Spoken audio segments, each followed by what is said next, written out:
All right, so picking up where we left off with this mess, right? If we start off in 1 Corinthians chapter 10, verse 11, this is continuing to be our filter verse. This is the verse that is adjusting our perspective as we're going through these stories, as we're going through, hopefully, Solomon today.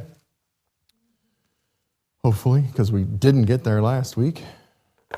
Right? 1 Corinthians chapter 10, verse 11 says, "Now all these things happened unto them for ensamples, and they are written for our admonition, upon whom the ends of the world are come." All right? So now these things are written for examples. We've talked about this over and over again, right? So that hopefully we don't make the same mistakes, right? So that's the filter that we're looking at these stories, these accounts from, all right? Now, that being said, let's turn to Isaiah chapter 28.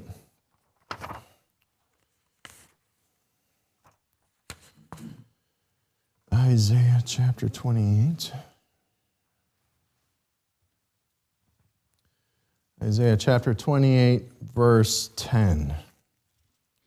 Isaiah 28, verse 10 says, "For precept must be upon precept, precept upon precept, line upon line, line upon line, here a little and there a little."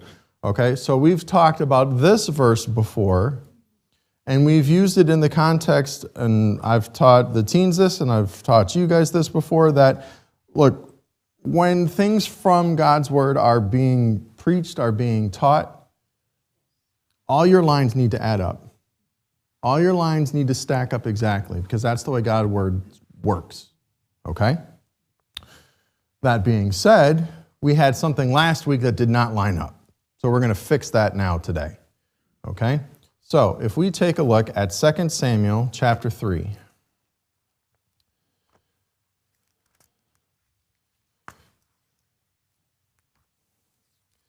2 Samuel chapter 3, verses 2 through 5. 2 Samuel chapter 3, verses 2 through 5. And it says, "And unto David were sons born in Hebron, and his firstborn was Ammon of Ahinoam the Jezreelitess, the second Chileab of Abigail the wife of Nabal the Carmelite, the third Absalom the son of Maacah, the daughter of Talmai king of Geshur, and the fourth Adonijah the son of Haggith, and fifth Shephatiah the son of Abital." All right, so now, if we take those verses and we also compare them with what is in 1 Chronicles chapter 3, we will see a similar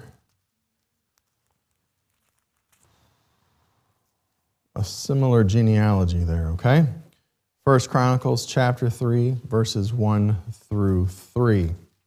"Now these were the sons of David, which were born unto him in Hebron. The first, Ammon of Ahinoam the Jezreelitess. The second, Daniel of Abigail the Carmelitess. The third, Absalom the son of Maacah, the daughter of Talmai king of Geshur. The fourth, Adonijah the son of Haggith. The fifth, Shephatiah of Abital. The sixth, etc., etc." Okay, so last week, point of order, if we go back and we look at then 1 Kings chapter 1.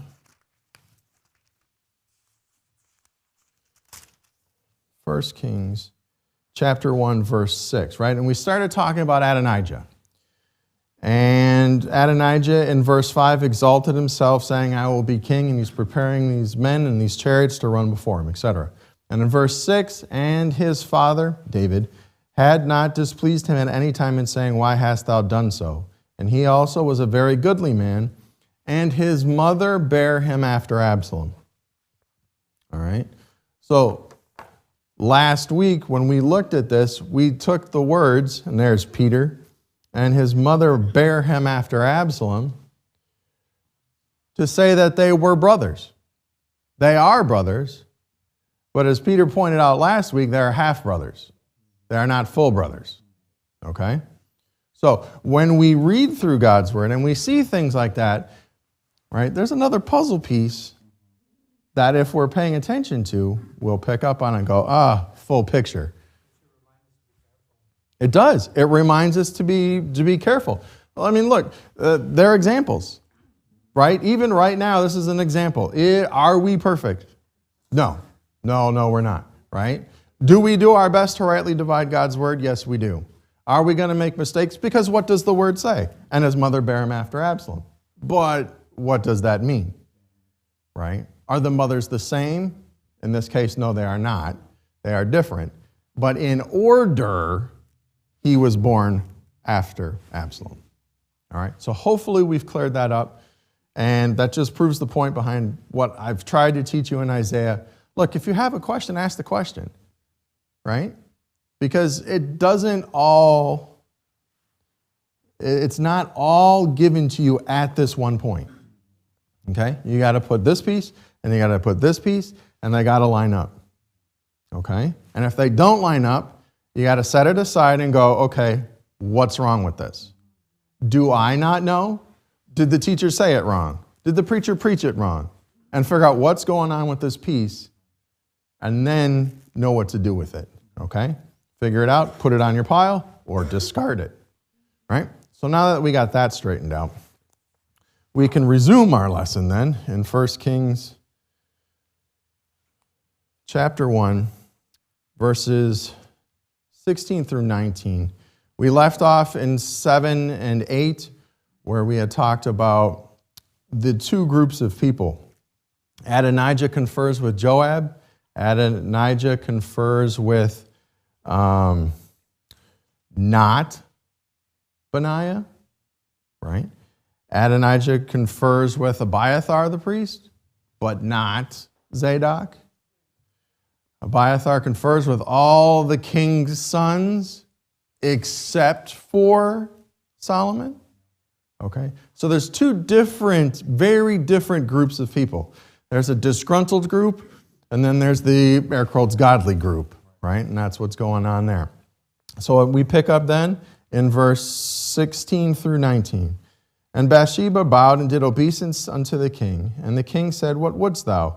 And she said unto him, My lord, thou swearest by the Lord thy God unto thine handmaid, saying, Assuredly Solomon thy son shall reign after me, and he shall sit upon my throne. And now, behold, Adonijah reigneth. And now, my lord the king, thou knowest it not. And he hath slain oxen and fat cattle and sheep in abundance, and hath called all the sons of the king, and Abiathar the priest, and Joab the captain of the host. But Solomon thy servant hath he not called. All right, so here we have coming in, Bathsheba is coming into the king, Solomon's mother, and is confronting David and going, wait a minute, you told me Solomon was to be the next king, but yet something's happening over here and it doesn't seem like you know about it. Okay? So now if we take a look at 2 Samuel chapter 7, why would she think that Solomon, one of the youngest, is to be king and not the next eldest in line? It's funny how Ammon, he's off the picture now, he's dead. We don't know what happened to Chileab/Daniel. We don't know what happened to him. His name is only mentioned once. Absalom's dead, and now we have Adonijah the next. Okay? So he thinks he should be king. Why would Bathsheba then think that Solomon is supposed to be king? 2 Samuel chapter 7, verses 1 through 17 is a long section, but this is the promise that God gave through Nathan to David about how he was going to build David an house. Okay? And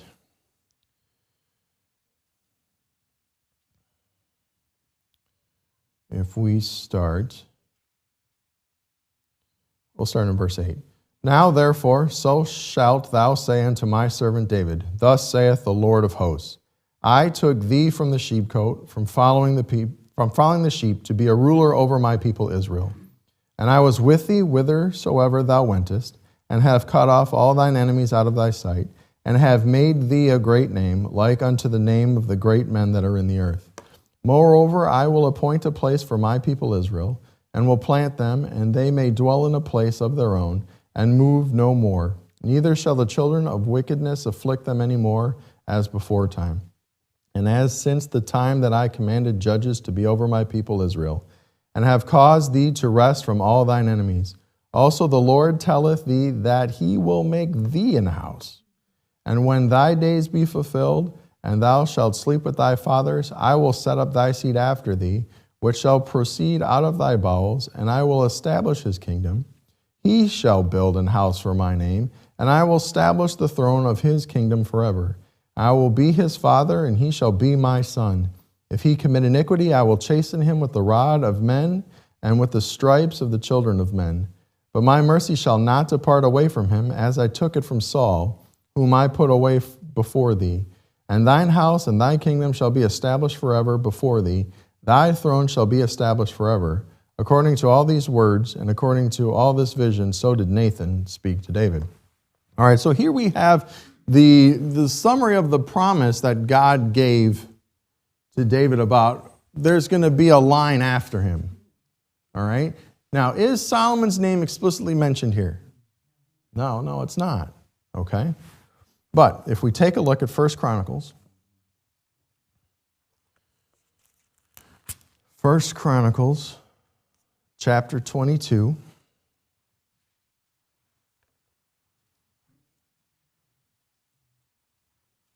1 Chronicles chapter 22.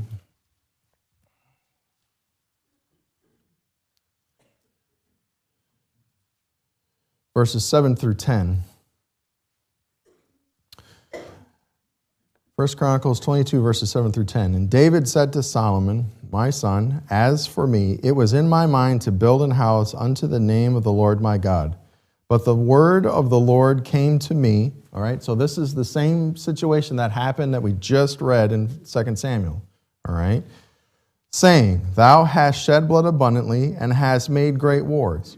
Thou shalt not build an house unto my name, because thou hast shed much blood upon the earth in my sight. Behold, a son shall be born to thee, who shall be a man of rest. And I will give him rest from all his enemies round about, for his name shall be Solomon. And I will give peace and quietness unto Israel in his days. He shall build an house for my name, and he shall be my son, and I will be his father, and I will establish the throne of his kingdom over Israel forever. And it goes on from there.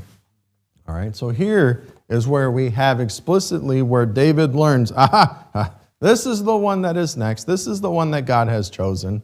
This is why he told Bathsheba what was going to happen, and why Bathsheba now comes back around and goes, you told me this. What's happening? Okay, and why she's coming and even questioning in the first place. All right, so if we flip back to 1 Kings chapter 1. 1 Kings chapter 1. So now Adonijah in verse 18. And now behold, Adonijah reigneth. And my lord the king, thou knowest it not. Why does he know it not? Peter. Because he's old and feeble, and his people who used to feed him information aren't anymore. Sure. Because previously, when his main guy, Joab. thank you, was going to kill, he told the other guy to kill the son Sure. in the tree, and he says no, because nothing's hidden from the king. Right. And he was known for that. Right. Okay. And now, but look who, running along with Peter's lines, look who has gone to the other side now. His perceived leaders at the time, they're all over there with Adonijah now. Right? They've been with David, they've seen the way he's reacted, and they're not pleased with the way things are going anymore. Right? Joab's not happy about being replaced and then having, he killed another guy and regained his position. Right? So he's not happy. He's disgruntled with the way David handled Absalom in that whole situation. Why Abiathar is there? Like I said last week, we don't know. Other than to say that he's of the house of Eli, and that this whole shifting And the pronouncement that Solomon makes against him is what God prophesied would happen, and removing him from the priesthood and restoring that line from Zadok again. All right, so now we have in verse 19, we have our list of conspirators. And he hath slain oxen and fat cattle and sheep in abundance, and hath called all the sons of the king, and Abiathar the priest, and Joab the captain of the host. But Solomon thy servant hath he not called. Why not? Why not? Say it again, Tony. He knows who the next in line is supposed to be, right? Isn't it funny how non-Christians know what's right? And especially when they see Christians not acting right, they go, why do you act like that? Right? Where Christians who are supposed to know wander through life oblivious to things, right? Okay, so we'll let that be an example to us, right? Because the ungodly are watching. Isn't it also funny how when you witness to people how the ungodly, the atheists, they like to spout Bible verses and they know more than you? Why is that? Why is that, right? Should that be? No, right? Peter, you had your hand up. Well, not just the ungodly, but even believers who are choosing their own will over God's. Abner, when he finally comes to David, knew full well David was supposed to be in charge. Yep. But he's been fighting him all these years. Yep. He's been fighting him all these years. Why? To get his own power, to get his own way. And then when he realized, okay, this isn't quite working out the way I thought, maybe if I switch teams, I'll be okay. Right? Oh, the fence rider. Oh, Christian, the fence rider. Right? Okay. So in verse 20, we go on, and my Lord, O King, the eyes of all Israel are upon thee, that thou shouldst tell them who shall sit on the throne of my Lord, the king after him. Right? So what does Bathsheba ask David? What's the bottom line question there?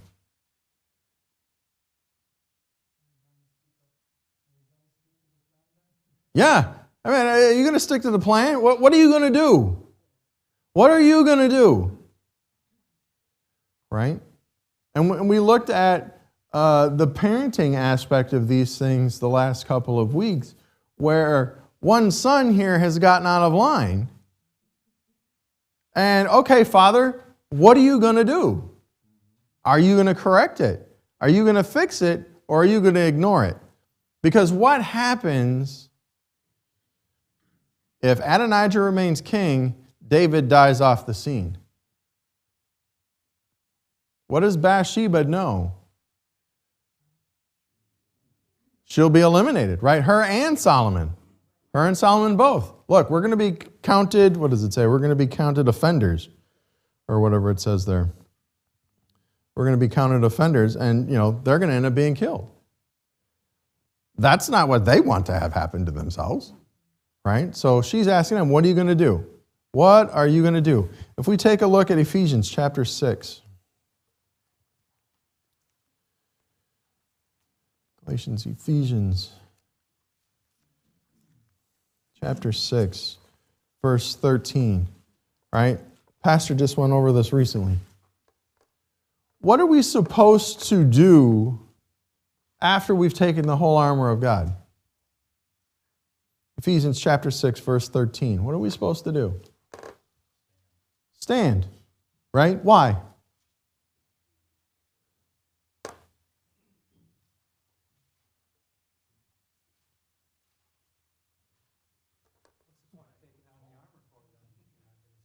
Okay, what's the point of taking the armor on if you're not going to stand, right? Okay, so why do you need the armor? What's the implication of what's happening there? If you're going to put armor on, what are you going to do? Right? There is a battle, right? We have a job. Okay? Is there right and is there wrong? Okay? What happens if the godly man does nothing when confronted with wrong? Wrong wins. Say it again. He's condoning it. Right? So inadvertently, you have switched sides. Right? What happens when a godly man does nothing? Think about it even in the family. Right? David's family is an extreme case there, right? What happens if a godly man does nothing? Go back to Amnon. Right? That stirred up the whole Absalom thing. The whole Bathsheba thing. All that, right? Jacob and his family. What happens when a godly man does nothing? Okay?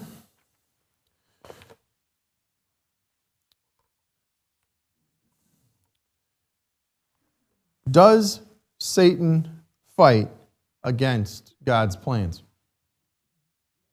Yes. Does Adonijah know who's supposed to be king next? Then why is he there?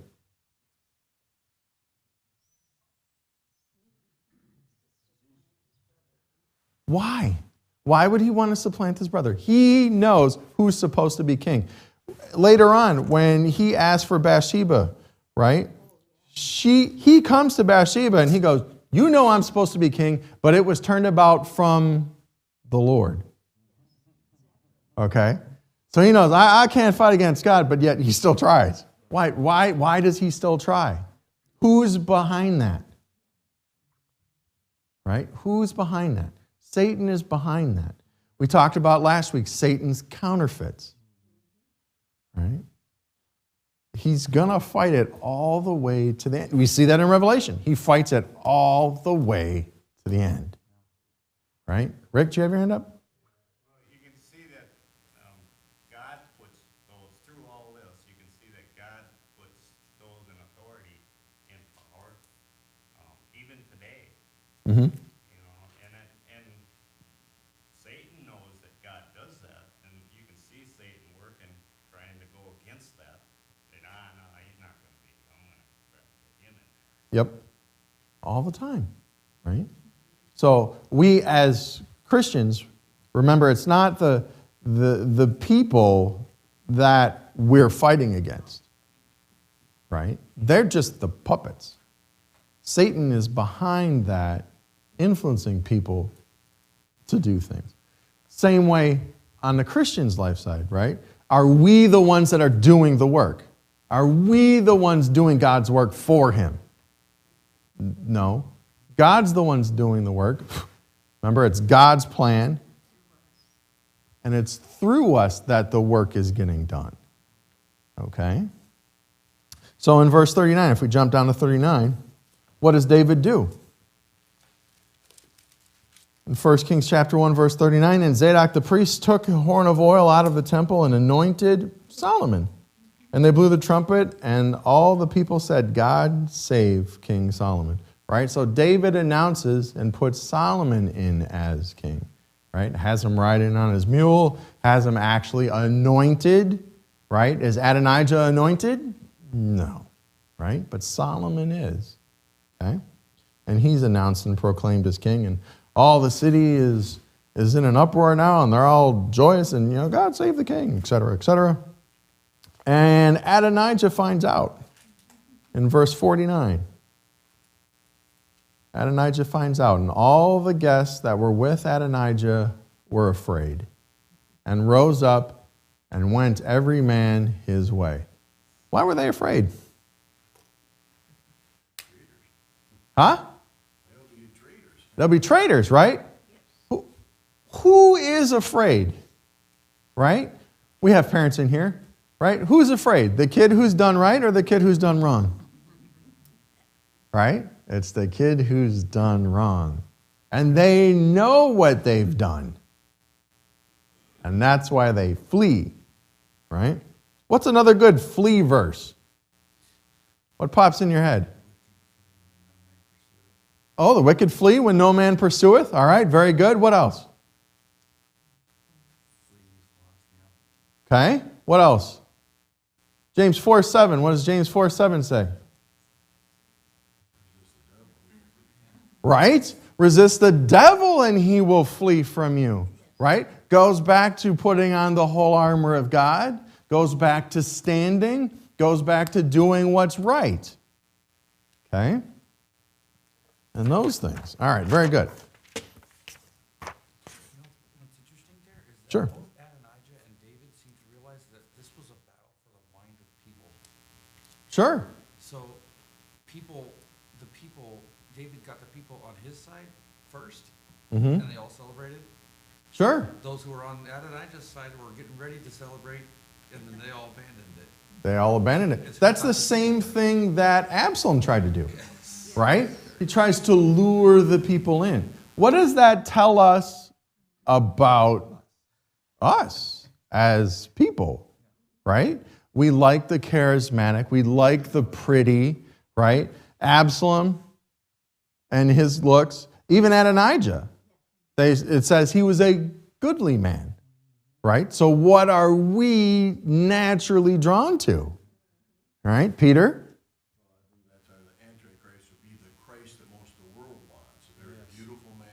Sure. I would say homely, according to the scriptures. There's no beauty in him that we should desire in him. The true Christ. Yeah. The false Christ, I believe, is going to be beautiful, very, intelligent.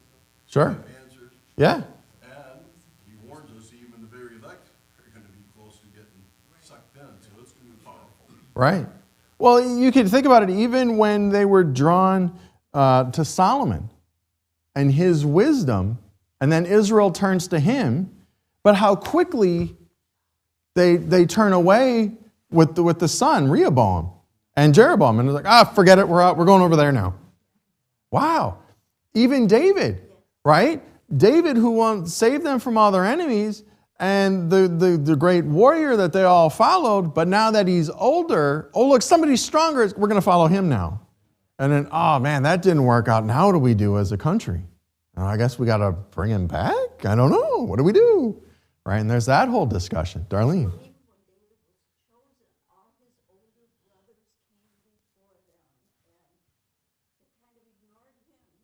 Right. Samuel, right? When he comes to the first brother, well, surely it must be him. Look at him. And God goes, no, it's not this guy. Right? All right, very good. Chapter 2 then. Chapter 2, verse 1. Now the days of David drew nigh that he should die. And he charged Solomon his son, saying, right? I go the way of all the earth, be thou strong therefore, and show thyself a man, and keep the charge of the Lord thy God, to walk in his ways, to keep his statutes and his commandments and his judgments and his testimonies, as it is written in the law of Moses, that thou mayest prosper in all that thou doest, and whithersoever thou turnest. And turnest thyself. Got to finish the verse, right? Okay, so, dying wisdom, right? What does David tell Solomon to do? Okay, be a man. What's involved with being a man? Define that. You have to be a leader. How? Walk close to God. Right? He says, be strong, be a man, and this is how you do it. Right? What kind of man does he want Solomon to be? Because was not Joab a man? Right? And a leader? Was not Abner a man?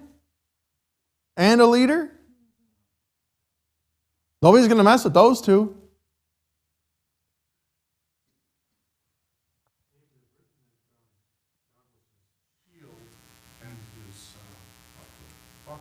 Yep. And his refuge. Yeah.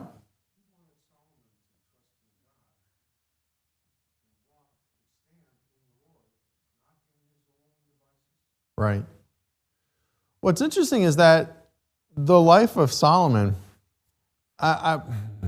I wish I knew more about where the life of Solomon actually matched up with the life of David and the exploits that he had. Because oftentimes, like when we have kids, we want our kids to know how cool we were when we were young, right? You know, your kids, your sons, your boy, whatever, they think they're all cool now. It's like, dude, I was way better than you when I was your age, right? Okay? But by the time they see you, you're this now, you know? You're a shell of what you were, you know? It's like you don't know what I did. And that's kind of where David is, right? Because by the time Solomon's coming around, David's already been told, look, man, you almost got killed. You're not going out with us anymore. You know? So Solomon doesn't know warrior David. And the fully trusting in God David, right? When he's fleeing Saul and those kinds of things. And a lot of the Psalms that get written were in David's earlier years, right? So Solomon doesn't fully know all of David's history, okay? But what does David tell him?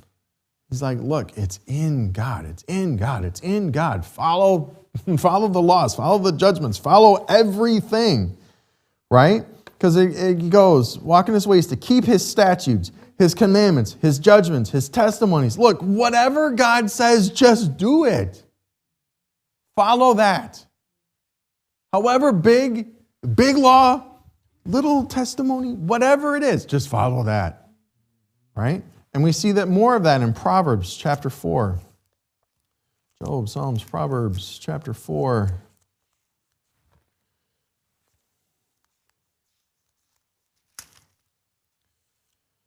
Proverbs chapter 4, verses 1 through 7.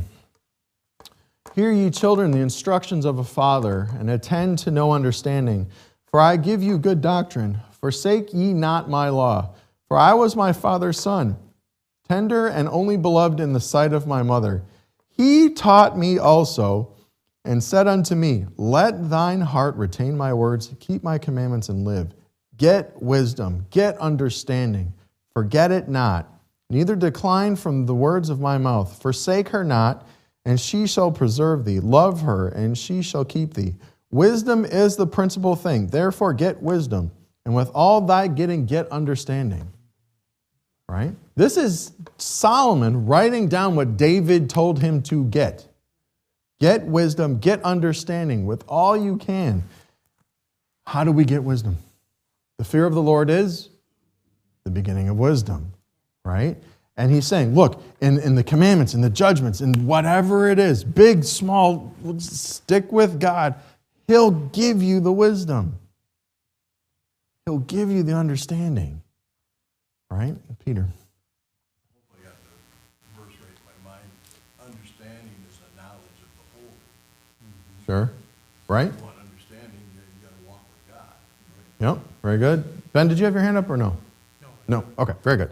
So in 2 Kings chapter 2, verses 10 through 12, we have David finally dying off the scene. All right? David died. So David slept with his fathers and was buried in the city of David. All right, and that's what happens. And then sat Solomon upon the throne of David his father, and his kingdom was established greatly. Okay, now in 1 Kings 2, it's interesting then that as David is dying, some of his last instructions to our son is like, look, you've got a couple of issues you got to clean up that I left behind for you. Joab. Take care of Joab for me. Shimei. Not the one that we read about last week that was loyal to him, but the one that cursed him when he fled Absalom. Okay, different guy. Adonijah. He's still around. Okay, Abiathar. You got these people. They're going to be a weight around your neck unless you take care of these things. And he even instructs him, he's like, look, you're a wise guy. Use your wisdom and take care of these situations. Okay? So then in chapter 3, we have the famous where he's sacrificing the sacrifices, and then the Lord appears to him and asks him, what shall I give thee? Ask, what shall I give thee? Okay, so what do we notice about that? What does that tell us? What's interesting about the order of the chapters here, not just necessarily that chapter 2 follows, chapter 3 follows chapter 2, because that's the way numbers work. But why are they written in that order? What does that tell us?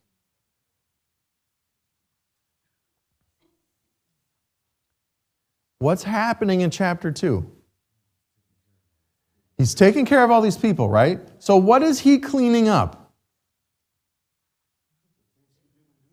The things David didn't do, the things that are left that need to be taken care of, this not necessarily the sin, but the what that's not right there. Okay? And then what happens in chapter 3? Then God appears. Right? So there's an interesting order of when we get things cleaned up and right, that God appears and works. Okay? Not in a salvation way, but in a revival way. Okay? Think about the way Abraham's life. Abraham, when he's with Lot, does he hear from God? When Lot and Abraham split, who shows up next? God does. Right?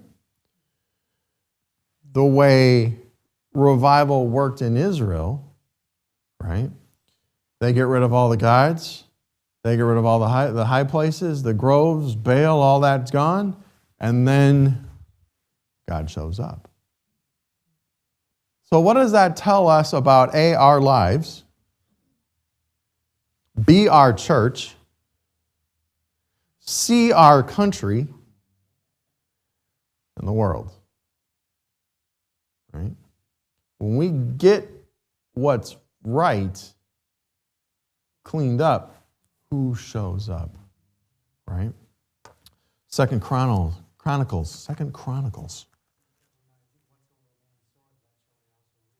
Sure. And as long as you're sowing what's messed up, what are you going to get? More messed up. 2 Chronicles chapter 7, verse 14 says, if my people, that's us, which are called by my name, oh, that's still us, shall humble themselves and pray and seek my face and turn from their wicked ways, then will I hear from heaven and will forgive their sin and will heal their land. Right? So we have the verse. We have the example in David. We have the example that we're going to be seeing all through Kings. Right? If we have a choice. We have a choice to if not. Right? What happens if we if not?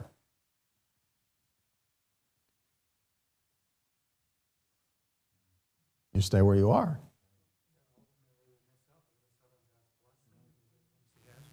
Right. We say we want God's blessing. Right? If I ask you right now, who wants God's blessing? Everybody's going to raise their hand. Because nobody's going to admit that, no, I don't want God's blessing. That would be dumb. Right? No, everybody wants God's blessing. But nobody wants to do what it takes to get God's blessing. Right? What's one of the first things you got to do? Oh, humble. Man, I don't want to humble myself. Peter. Like Abraham is Lot, arguing with the angels. Sure. Yeah. This is the little one. Come on, can't get and let me just get away with this. Yeah, exactly. Do I got to go all the way? Right? Really? Oh, man, fine. Right? And then when we do it, it's all begrudging. He gets yanked out of the city. He's got to be carried off. Right? Okay? So, where are we? So, just as a reminder, it's not in regards to salvation. It's in regards to revival. Okay?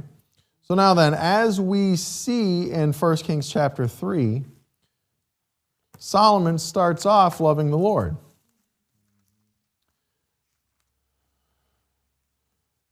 As soon as I get to 1 Kings chapter 3, we'll be able to see it. 1 Kings chapter 3, verses 3 through 5. And Solomon loved the Lord, walking in the statutes of David his father. Only he sacrificed and burnt incense in the high places. And the king went to Gibeon to sacrifice there, for there was a great high place. 1,000 burnt offerings did Solomon offer upon that altar. And then in Gibeon, the Lord appeared to Solomon in a dream by night. And that's where he asked him, what shall I give thee, right? So, what does that tell us?